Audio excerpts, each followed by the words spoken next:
it's just going to go against the light switch. I'll let it go forward. All right, so it's all right there? Yeah. All right, I'm going to slowly lower it down.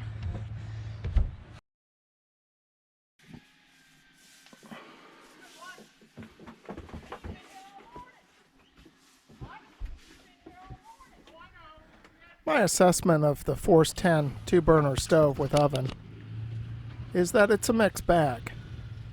However, as part of my refit back in 2008, I redesigned and rebuilt some of the galley furniture, specifically to take the Force 10 stove and oven.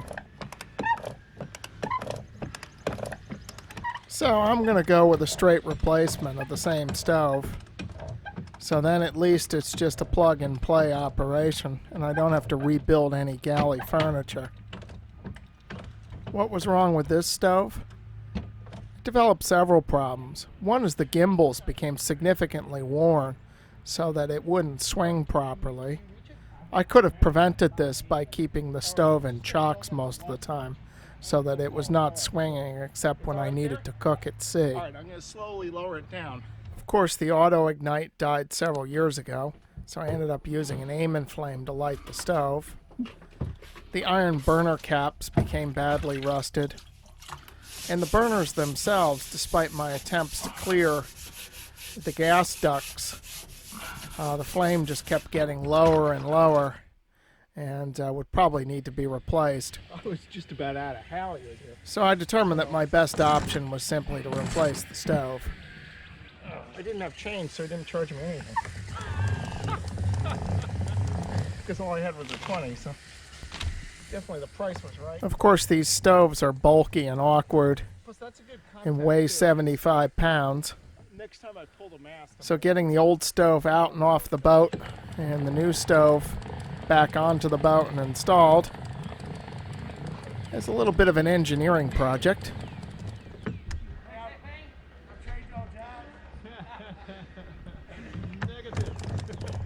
Though as projects go, it's a pretty fun project. All right. It must be said. I think you must have gone around this running back or something. You gotta love shiny new stuff. Need to help it round stand. All right. Oh, perfect. All right. Wait a minute. Okay. I'm just looking at what the heck's going on up. So once we get the stove inside the box, we gotta connect up the gas line.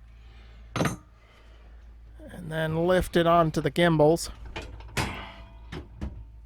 And try not to pinch your fingers. Oh, god damn it. I just pinched my fingers.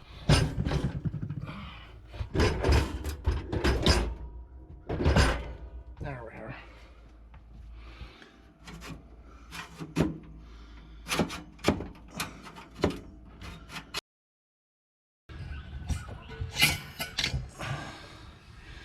All right, let's just see if it holds pressure here.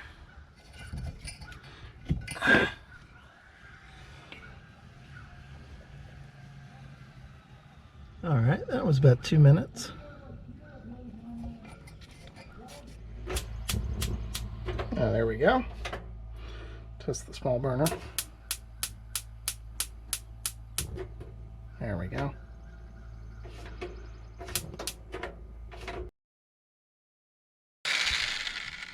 So continuing on with the theme of heat, another project for this haul out is to install a diesel cabin heater. And I just broke a jigsaw blade, so another trip to the hardware store. Now we're seeing daylight.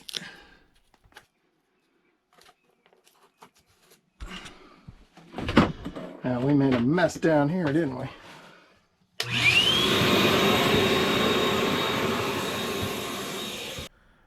The hole I was cutting in the cabin top will be for the chimney pipe.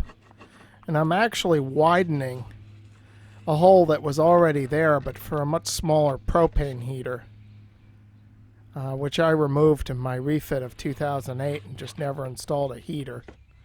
But there are enough times in the cruising routes that I follow that having a cabin heater would sure make life a bit more pleasant. So I've decided upon the SIG 100, which is now made by Dickinson Marine. And and which is a heater that burns diesel. It can also burn kerosene. So now what I'm carving are these mounting rings, which will go inside and outside of the cabin top where the chimney pipe passes through. And on the inside it'll mount the dress ring, and on the outside it'll mount the flange, which will take the vent at the top of the chimney. However, the cabin top is sloped, so these rings will have to be tapered. That's what I'm working on right now. Started off with my chisel and then ended up with my bevel plane. And then finally, that peanut butter looking stuff you see on the inside of the ring is heavily thickened epoxy. And so what I'm going to do is press the ring up against the inside and then the other one against the outside of the cabin and let the epoxy set up so that hopefully I'll get a nice tight fitting mold for these rings against the cabin. I'm going to figure out in a minute that I have the ring here oriented the wrong way. Alright, well, now that we have it oriented the correct way and got 2 clamps on there, I think that should do. And hopefully that wax paper will be a nice quick release. So just another day at the office here. Now I gotta clean up so we can live again.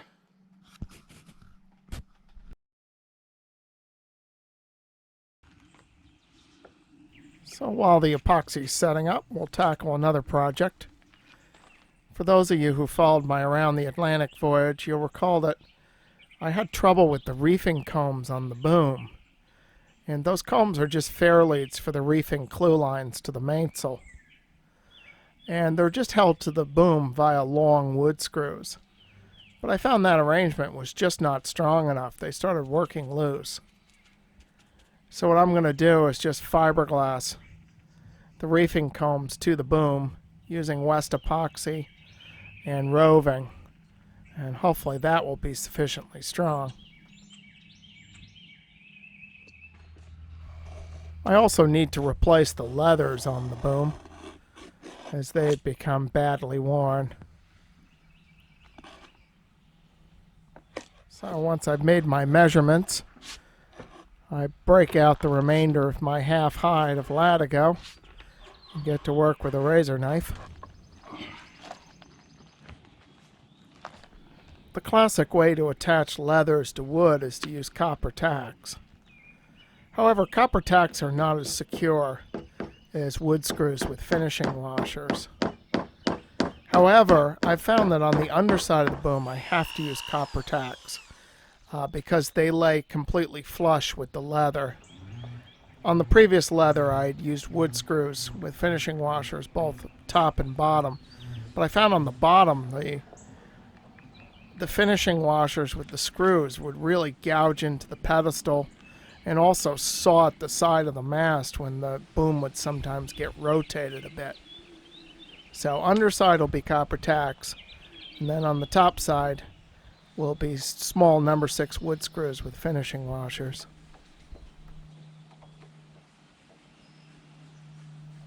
And I reckon that boom's good to go.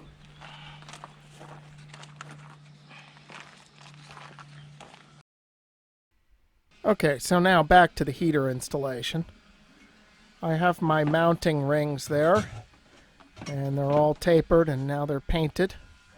Roughly the same color as the liner on the inside.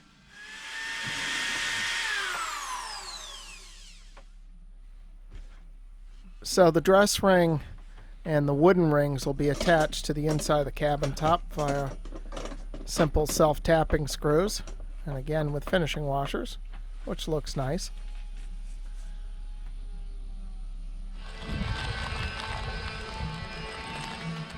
Now up top side, we have the stainless steel flange, which sits on a neoprene rubber ring, which then sits on our other wooden ring, mounting ring, which is tapered so that the chimney should come up through the cabin top vertically.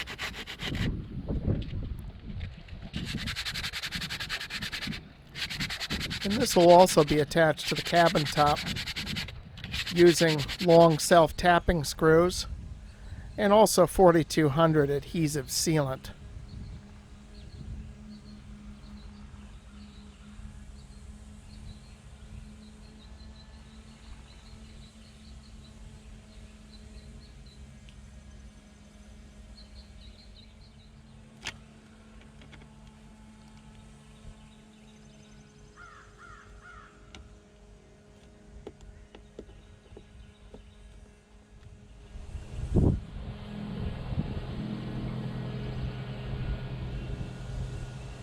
And lastly, we want to pull our tape up before the sealant sets up, which is always a little tricky to do that without getting sealant all over the place. And finally, just put the vent on top of the flange, and we're finished topside.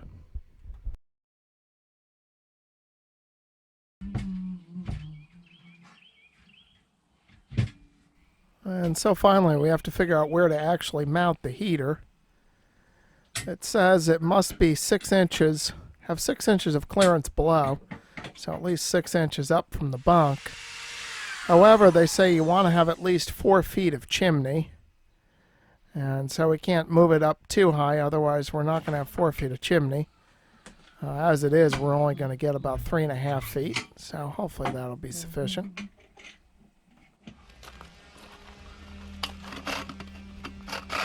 And we have to cut our chimney pipe to size, which I just use the old faithful hacksaw. It's a little bit tricky trying to get everything the right length, and you pretty much have to assemble the whole thing at once since everything is connected to everything else.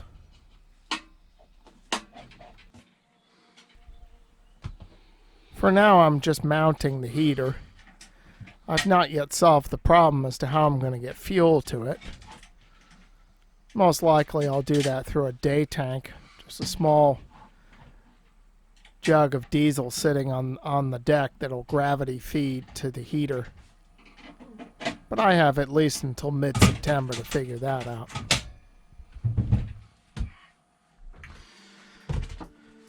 Ta-da!